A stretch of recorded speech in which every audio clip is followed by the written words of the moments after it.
매일 성경 묵상을 돕는 해설 가이드입니다. 안녕하세요, 묵상코치입니다. 함께 읽고 나눌 말씀은 누가복음 8장 26절에서 39절까지 말씀입니다. 앞단락에서 예수님은 자연을 다스리는 분으로 묘사되었는데 이제 귀신을 다스리는 분으로 묘사됩니다. 누가복음에서 귀신을 쫓아내는 예수님의 능력은 이미 여러 차례 설명되었습니다. 그러나 이 단락에 나오는 귀신은 그 이름이 군대라고 할 만큼 굉장한 능력을 가지고 있는 악령이었습니다.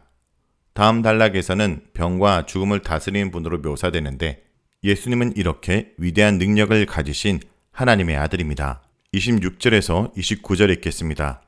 그들이 갈릴리 맞은편 거라사인의 땅에 이르러 예수께서 육지에 내리심에 그 도시 사람으로서 귀신 들린 자 하나가 예수를 만나니 그 사람은 오래 옷을 입지 아니하며 집에 거하지도 아니하고 무덤 사이에 거하는 자라. 예수를 보고 부르짖으며 그 앞에 엎드려 큰 소리로 불러 이르되 지극히 높으신 하나님의 아들 예수여, 당신이 나와 무슨 상관이 있나이까? 당신께 구하노니 나를 괴롭게 하지 마옵소서 하니, 이는 예수께서 이미 더러운 귀신을 명하사 그 사람에게서 나오라 하셨습니다. 귀신이 가끔 그 사람을 붙잡음으로 그를 쇠사슬과 고랑에 매어 지켰으되 그 맨 것을 끊고 귀신에게 몰려 강요로 나갔더라. 26절에서 29절은 예수님의 사역에 대한 귀신의 항의입니다. 갈릴리 맞은편 거라사인의 땅은 데가볼리의 한 지역일 것으로 추정됩니다. 데가볼리는 헬라 문화가 발달한 도시들의 연합이었습니다. 유대인의 입장에서 볼 때 이 지역은 부정한 지역입니다. 그러나 예수님은 이 지역을 피하지 않으시고 적극적으로 건너가셔서 사역을 하십니다. 예수님의 하나님 나라 복음 사역이 유대인을 넘어 이방인에게 향합니다. 예수님이 선포하신 하나님 나라 가족이 육신의 가족을 뛰어넘을 뿐 아니라 이방인까지 포함하는 전혀 새로운 종말론적 하나님 나라 공동체임을 보여줍니다. 이방인 지역에서 예수님은 귀신 들린 자를 만나십니다. 이 귀신 들린 자는 세 가지 증상이 있었습니다.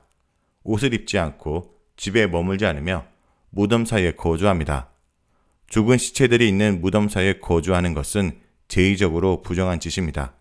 한편 이 귀신은 더러운 귀신입니다.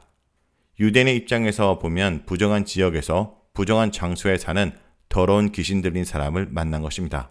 예수님은 더러운 것의 영향을 받는 분이 아닙니다. 오히려 부정한 것을 거룩하게 합니다. 이방인 지역을 복음으로 새롭게 하시고 귀신 들린 부정한 사람을 깨끗하게 하십니다. 귀신 들린 사람은 예수님을 가리켜 지극히 높으신 하나님의 아들이라고 말합니다. 앞서 제자들은 풍랑을 잔잔케 하신 하나님을 보고 그가 누구이기에 바람과 물을 명하며 순종하는가 하고 질문했습니다. 그런 그의 대답이라도 하듯이 귀신 들린 사람은 예수님이 하나님의 아들이라고 말합니다. 물론 이것은 귀신이 하는 말입니다. 귀신은 예수님의 정체를 명확하게 알고 있었습니다. 그러나 예수님을 믿지도 따르지도 않습니다. 결국 그들은 예수님의 심판 대상일 뿐입니다. 반면에 제자들은 믿음이 부족할지라도 인내로 열매 맺기를 격려하십니다. 한편 귀신은 예수님께 자신을 더 이상 괴롭게 하지 말아달라고 애원합니다. 예수님이 이미 귀신에게 그 사람에게서 나오라고 명령하셨기 때문입니다. 사실 귀신 들린 이 사람을 억제하기 위해 사람들이 그를 묶어두었으나 허사였습니다. 그는 그 맨 것을 끊고 강야로 도망쳤습니다. 귀신 들린 사람의 비참한 모습을 짐작할 수 있습니다. 옷은 입지도 않고 무덤으로 강야로 돌아다닌 것입니다. 이렇게 더러운 귀신에 붙잡혀 부정한 것을 돌아다니며 미친 사람으로 사는 비참한 한 남자를 예수님은 만난 것입니다. 그리고 그를 치유하려고 하십니다. 30절에서 33절 읽겠습니다. 예수께서 내 이름을 무엇이냐 물으신즉 이르되 군대라 하니, 이는 많은 귀신이 들렸음이라. 무조갱으로 들어가라 하지 마시기를 간구하더니 마침 그곳에 많은 돼지떼가 산에서 먹고 있는지라. 귀신들이 그 돼지에게로 들어가기 허락하심을 간구하니 이에 허락하시니 귀신들이 그 사람에게서 나와 돼지에게로 들어가니 그때가 비탈로 내리다라 호수에 들어가 몰사하거늘. 30절에서 33절은 예수님의 귀신 쫓는 사역에 관한 내용입니다. 예수님의 이름을 묻자 귀신은 자기 이름을 군대라고 합니다. 1000명 이상의 군대로 이루어진 군사 단위인 군대는 그만큼 이 남자를 붙들고 있는 귀신이 많았다는 뜻입니다. 그러나 아무리 많은 귀신들도 예수님을 당해낼 수 없습니다. 예수님이 명령하시자 그 귀신들은 자신들을 무조갱으로 보내지 말아달라고 간청합니다. 우저갱은 마귀와 그 사자들이 갇히는 장소입니다. 그리고 근처에 있는 마귀떼에 들어가기를 강구했고 예수님은 이를 허락하셨습니다. 아무리 많고 강한 귀신들이라도 예수님의 허락이 있어야 돼지떼로 움직일 수 있었습니다. 귀신들은 돼지떼에게 들어갔고 돼지들은 곧 호수에 들어가 몰살했습니다. 돼지는 율법에서 부정한 동물로 여겨졌습니다. 더러운 귀신들이 부정한 동물들에게 들어간 것입니다. 이 사건에서 온통 부정한 것의 연속입니다. 부정한 지역, 부정한 장소, 부정한 귀신, 부정한 짐승. 그러나 예수님은 이런 부정한 곳에서 거룩한 일을 행하십니다. 부정한 사람을 건강하고 정결한 사람으로 바꾸신 것입니다. 34절에서 39절 읽겠습니다. 치던 자들이 그 이루어진 일을 보고 도망하여 성내와 마을에 알리니 사람들이 그 이루어진 일을 보러 나와서 예수께 이르되 귀신 나간 사람이 옷을 입고 정신이 온전하여 예수의 발치에 앉아 있는 것을 보고 두려워하거늘 귀신 들렸던 자가 어떻게 구원받는지를 본 자들이 그들에게 이르되 거러사인의 땅 근방 모든 백성이 크게 두려워하여 예수께 떠나가시기를 구하더라. 예수께서 배에 올라 돌아가실새 귀신 나간 사람이 함께 있기를 구하였으나 예수께서 그를 보내시며 이르시되 집으로 돌아가 하나님이 내게 어떻게 큰 일을 행하셨는지 말하라 하시니 그가 가서 예수께서 자기에게 어떻게 큰 일을 행하셨는지를 온 성내에 전파하니라. 34절에서 37절은 예수님의 사역에 대한 사람들의 반응입니다. 돼지떼를 치던 자들이 일어난 일을 보고 마을로 돌아가서 사람들에게 알렸습니다. 이에 사람들이 이 일을 직접 보기 위해 예수님께 왔습니다. 그들은 귀신 들려 옷을 벗고 다녔던 사람이 이제 정신이 온전해서 옷을 입고 있는 것을 보고 놀랐습니다. 이제는 돌아다니는 것이 아니라 예수님 발치에 앉아 있는 것을 보았습니다. 남자의 미친 증상이 사라지고 온전해진 모습을 직접 확인한 것입니다. 그러나 그들은 두려워했습니다. 어떤 두려움일까요? 누가복음에서는 신적 능력이 나타나는 곳에 등장하는 사람들의 두려움이 종종 소개됩니다. 그러나 본문에 나오는 두려움은 다분히 부정적인 두려움입니다. 앞서 소개된 본문에서는 사람들의 두려움이 긍정적 결과로 이어지는 데 반해 이번 본문에서 두려움은 오히려 부정적인 결과를 낳습니다. 사람들은 두려워할 뿐 아니라 믿음으로 반응하지도 않습니다. 군대 귀신 들린 사람이 노임을 얻고 또 그 귀신들이 돼지떼에 들어가 돼지가 몰살한 모든 상황을 사람들이 듣게 되었습니다. 그러자 사람들이 두려워하며 그 지역에서 떠나시도록 예수님께 요청합니다. 왜 예수님이 떠나시기를 구하였을까요? 아마도 이들은 경제적 손실의 충격을 받았을 것입니다.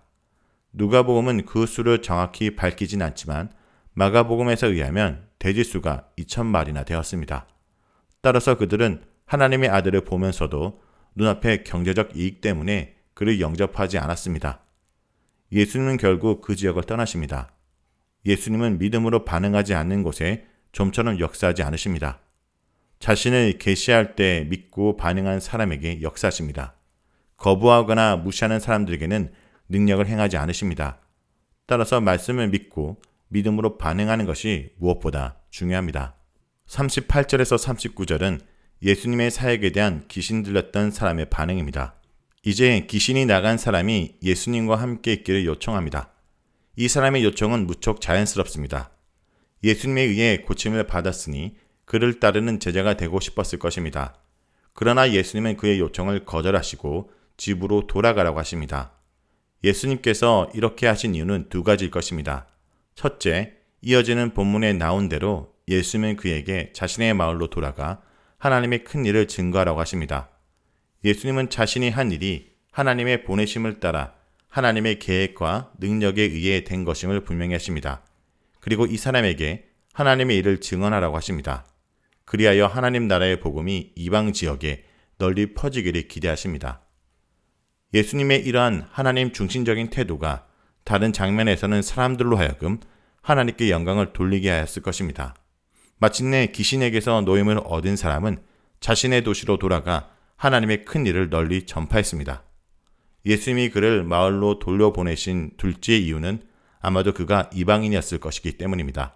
이것은 이방인을 차별하기보다는 효율적인 유대 지역의 전도를 위해 예수님이 1차적으로 유대인만을 구성한 제자들 그룹을 형성하셨을 것입니다. 물론 예수님이 이방인에게 복음을 전하시고 이방 전도에 대한 모범을 보여주셨습니다.